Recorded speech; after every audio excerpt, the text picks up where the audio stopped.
अब हम निर्देशन के तत्व डिस्कस करेंगे, एलिमेंट्स ऑफ डायरेक्शन। निर्देशन के जैसे मैंने आपको पहले भी बताया कि निर्देशन के 4 तत्व हैं। ये टेबल की तरह है। इस टेबल के 4 लेग्स हैं, 4 टांगे हैं। अगर टेबल की एक भी टांग टूट जाएगी तो वो जो टेबल है वो गिर जाएगी। तो निर्देशन के 4 तत्व हैं।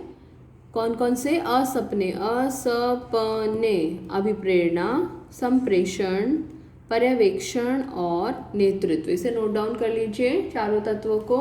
ये हमारा पूरा इस चैप्टर का कंटेंट है। इस चैप्टर में जो हमें पढ़ना है वो है ये 3 चैप्टर्स मिलाकर नियुक्तिकरण, निर्देशन और नियंत्रण टोटल मिलाकर 20 मार्क्स कॉन्स्टिट्यूट करते हैं। तो एक चैप्टर हमारा हो चुका है, ये है, और एक और चैप्टर हमारा बचा है, नियंत्रण। उसके बाद में हमारी 50 नंबर की पहली बुक कंप्लीट हो जाएगी 50 मार्क्स की, और हमारा 30 नंबर का सिलेबस रह जाएगा। ओके, तो निर्देशन के 4 तत्व हैं, इसे नोट डाउन कर लिया है। आगे चलते हैं, एक एक तत्व को डिस्कस करेंगे। सबसे पहले हम सबसे पहला तत्व डिस्कस करेंगे। क्या है सबसे पहला तत्व? अभिप्रेरणा। क्या होता है बच्चों अभिप्रेरणा या मोटिवेशन? हम कोई भी काम करते हैं उसके पीछे हमारा कुछ ना कुछ मोटिवेशन होना चाहिए, कोई ना कोई अभिप्रेरणा होनी चाहिए, कोई ना कोई तो बात होनी चाहिए जिस वजह से हम उस काम को कर रहे हैं। हम खाना कब खाते हैं? जब हमें भूख लगती है। तो अगर हमें भूख ही ना लगे तो क्या हम खाना खाएंगे? शायद हम नहीं खाएंगे।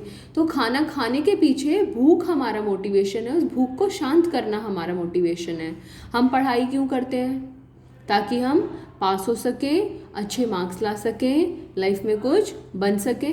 अगर हमें ऐसा कुछ हो ही ना कि आप बस पढ़ते चले जा रहे हैं, कोई बदले में कुछ नहीं मिलने के चांसेस, आप पढ़ाई करेंगे? कभी पढ़ाई नहीं करेंगे। तो इसलिए कोई भी काम को करने के लिए कुछ ना कुछ मोटिवेशन, कुछ ना कुछ अभिप्रेरणा का होना बहुत ज़्यादा ज़रूरी है, बहुत ही ज़रूरी है। कई बार हमारे बड़े लोग हमें बोलते हैं कि अच्छा होता कि अगर ये पेट ही ना होता।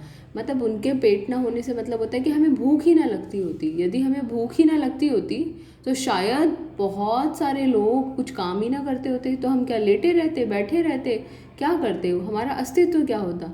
ये बात नहीं है कि हम केवल खाने के लिए इस धरती पर आए हैं, लेकिन फिर भी हर चीज़ का कुछ ना कुछ, हर काम को करने का कुछ ना कुछ मोटिवेशन होता है, कोई ना कोई अभिप्रेरणा होती है। तो सबसे पहले अभिप्रेरणा की परिभाषा। अभिप्रेरणा से तात्पर्य, तात्पर्य मतलब उस तरीके से है। अभिप्रेरणा से तात्पर्य उस तरीके से है जिसमें आवेग, आवेग मतलब जोश में आके, प्रेरणा, इच्छाएं, आकांक्षाएं, प्रयास और आवश्यकताएं। 6 नाम है यहाँ पर। आवेग, प्रेरणा, इच्छाएं, आकांक्षाएं, प्रयास और आवश्यकताएं। 6 नाम। क्या करते हैं ये? मनुष्य के व्यवहार को, क्या क्यों जरूरत पड़ती है अभिप्रेरणा की? क्योंकि ये मनुष्य के व्यवहार को, ह्यूमन बिहेवियर को निर्देशित करते हैं, डायरेक्शन देते हैं, ऐसे काम करो, इस दिशा में जाओ। नियंत्रित, कंट्रोल करते हैं ये उन्हें, और स्पष्ट करते हैं, क्लियर करते हैं क्यों कर रहा है वो ऐसा, क्यों कर रहा है वो इतनी पढ़ाई, क्योंकि उसको लाइफ में कुछ बनना है, किस दिशा में उसे काम करना है, वो मोटिवेशन उसको बताता है। तो ये अभिप्रेरणा की परिभाषा है, इसे नोट कर लीजिए।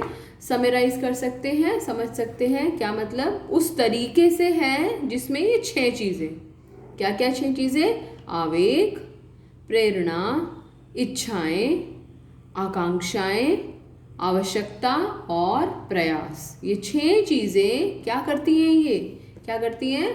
मनुष्य के व्यवहार को, ह्यूमन बिहेवियर को निर्देशित करती हैं, नियंत्रित करती हैं और उसे स्पष्ट करती हैं। बहुत अच्छी परिभाषा है, डाल्टन मैकफार्लैंड है उनकी परिभाषा है, लेकिन मैं ऑथर का नाम यहाँ पर आपको नहीं देती हूँ कभी भी, क्योंकि CBSE का जो पेपर होता है तो ऑथर का नाम लिखने की कोई वेटेज नहीं है एज सच, तो उसको बेकार में याद रखने से भी हमें कुछ ऐसा फ़ायदा होने नहीं वाला from exam point of view. ये परिभाषा नोट कर लीजिए, इसे ड्रॉ कर लीजिए जिससे कि आपको ये याद रह सके। आगे चलते हैं, नेक्स्ट हेडिंग डालिए, अभिप्रेरणा की विशेषताएं। अभिप्रेरणा की, मोटिवेशन की विशेषताएं। क्या विशेषताएं हैं, क्या खास बात है? सबसे पहली विशेषता, यह एक आंतरिक अनुभव है। आंतरिक अनुभव, इंटरनल फीलिंग, ये ऐसी फीलिंग है जो हम अंदर से महसूस करते हैं। हम खुद महसूस करते हैं, तब हम उसको पूरा करने के लिए आगे कुछ काम करते हैं। तो यहाँ पर हमने 6 नाम देखे थे। वो आंतरिक अनुभव में क्या क्या 6 नाम हैं? आवेग, जोश में आके कोई काम करते हैं। प्रेरणा, कोई व्यक्ति हमारी प्रेरणा हो सकता है। इच्छाएं, आकांक्षाएं, प्रयास और आवश्यकता, ये क्या क्या है? जैसे कि अब मैंने लिखा यहाँ पर प्रेरणा है वे शाहरुख खान बनना है। आजकल तो खैर नए नए हीरो आ गए। कौन सा नया हीरो पसंद है आपको? मुझे तो ज़्यादा नाम नहीं पता है। रणवीर सिंह, रणवीर कपूर। तो आपकी प्रेरणा है कि आप रणवीर सिंह जैसे दिखें, रणवीर कपूर जैसे दिखें, तो अंदर से आप ऐसा फील करते हैं और ऐसा दिखने के लिए फिर आप मेहनत कर रहे हैं, मुँह धो रहे हैं, मॉइस्चराइज़र लगा रहे हैं, क्रीम लगा रहे हैं, बॉडी फिट बना रहे हैं, पता नहीं क्या कर रहे हैं क्या नहीं कर रहे हैं। खैर, इच्छाएं, इच्छा है कि मोटरसाइकिल हो मेरे पास में कार हो, मेरे पास में मर्सिडीज़ गाड़ी हो। तो ये इच्छा हो सकती है इंसान की, अंदर से वो फील करता है इन बातों को। आकांक्षा, आकांक्षा, उस व्यक्ति की आकांक्षा है आसमान को छूने की आकांक्षा, वो अमेरिका जाना चाहता है, अमेरिका जाके सेटल होना चाहता है। आवश्यकता, घर हो सकती है किसी की आवश्यकता, हर व्यक्ति की आवश्यकता एक अच्छा घर होती है। हर कोई चाहता है मेरा बहुत अच्छा घर हो, बहुत सुंदर घर हो। तो ये सब जो चीज़ें हैं, आवेग, प्रेरणा, इच्छाएं, आकांक्षाएं, प्रयास और आवश्यकताएं, ये सब इंटरनल फीलिंग्स हैं, आंतरिक अनुभव है। हम अंदर से इन फीलिंग्स को महसूस करते हैं। ठीक है, फर्स्ट पॉइंट। ना सेकंड पॉइंट, लक्ष्य आधारित जो अभिप्रेरणा होती है वो हमेशा एक लक्ष्य आधारित व्यवहार को जन्म देता है। इनकी वजह से, इस इच्छाओं की वजह से, इन आवश्यकताओं की वजह से व्यक्ति जो है वो कुछ पाने के लिए काम करता है। अगर हमारी इच्छा एक अच्छा घर है, एक अच्छी नौकरी है, मोटरसाइकिल है, अमेरिका जाना अगर हमारी आकांक्षा है, तो उसके लिए फिर हम मेहनत करेंगे। तो अगर हमारी इच्छा है कि हमें प्रमोशन मिले, तो हमारा व्यवहार कैसा होगा? हम ज़्यादा मेहनत से काम करेंगे। अगर हमारी इच्छा है कि हमारे पास बहुत अच्छा घर हो, तो हमारा व्यवहार कैसा होगा? हम ज़्यादा कमाने का प्रयास करेंगे। तो ये जो है, ये लक्ष्य आधारित व्यवहार को जन्म देता है। इसे नोट कर लीजिए, फिर आगे चलते हैं।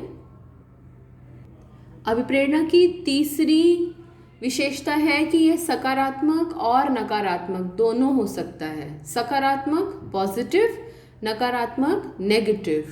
अभिप्रेरणा सकारात्मक और नकारात्मक दोनों प्रकार की हो सकती है। कैसे? सकारात्मक में क्या होगा? अच्छे से काम करो, तुम्हारे वेतन बढ़ाएंगे। अच्छे से काम करोगे, तुम्हारी तारीफ होगी। अच्छे से काम करोगे, ऑफिस के नोटिस बोर्ड पर तुम्हारा नाम लिखा जाएगा। नकारात्मक में क्या हो सकता है? अच्छे से काम करो वरना तुम्हारा वेतन रोक दिया जाएगा। अच्छे से काम करो वरना तुम्हारा वेतन काट दिया जाएगा। अच्छे से काम करो वरना तुम्हें सज़ा मिलेगी। बच्चों को भी कई बार बोला जाता है अच्छे से काम करोगे चॉकलेट मिलेगी। और दूसरा तरीका होता है अच्छे से काम करो वरना तुम्हारा खेलना बंद कर देंगे, तुम्हें मोबाइल नहीं दिया जाएगा खेलने के लिए। तो आजकल तो बच्चे मोबाइल ना मिलने से बहुत डरते हैं, तो बड़ा फटाफट काम करते हैं वो। तो अभिप्रेरणा जो होती है वो सकारात्मक भी हो सकती है और वो नकारात्मक भी हो सकती है। पॉजिटिव भी हो सकती है, कुछ अच्छी अच्छी चीज़ें देना, और नकारात्मक कुछ चीज़ें ना देना, नेगेटिविटी पेश करना। दोनों में से कौन सा पसंद है? सकारात्मक। अधिकतर जो है ऐसा माना जाता है, साइकोलॉजिस्ट का मानना है कि सकारात्मक अभिप्रेरणा जो होती है वो लंबे समय तक व्यक्ति के ऊपर काम करती है। फोर्थ एंड लास्ट पॉइंट, अभिप्रेरणा जो है यह एक जटिल प्रक्रिया है। It's a complex thing. किसी बच्चे को बोलो अच्छे से काम करो तुम्हें चॉकलेट देंगे, आज उसको चॉकलेट दे दी। अगले दिन फिर बोला अच्छे से काम करो तुम्हें चॉकलेट देंगे, कल भी उसने अच्छे से काम करा, उसे चॉकलेट मिली। लेकिन भाई ये चॉकलेट कितने दिन काम कर जाएगी? तो कहना बड़ा मुश्किल है। एक आदमी बार बार उस चीज़ से मोटिवेट भी नहीं होता। तो जटिल प्रक्रिया क्यों है? क्योंकि व्यक्ति किस चीज़ से मोटिवेट होगा पहले तो यही पता लगाना मुश्किल है। तो कब, कौन, किस वस्तु, तत्व या बात से अभिप्रेरित होगा, यह कहना या इसका पता लगाना बहुत ही कठिन काम है। तो इसलिए अभिप्रेरणा को एक जटिल प्रक्रिया माना जाता है। इसे नोट कर लीजिए। नेक्स्ट क्लास में हम अभिप्रेरणा को आगे डिस्कस करेंगे। बच्चों, आपने मुझे अकाउंटेंसी का काम नहीं भेजा, प्लीज़ मुझे काम भेजिए आज ही, आज में, ताकि मैं आगे वीडियो बना सकूं। Thank you and God bless you.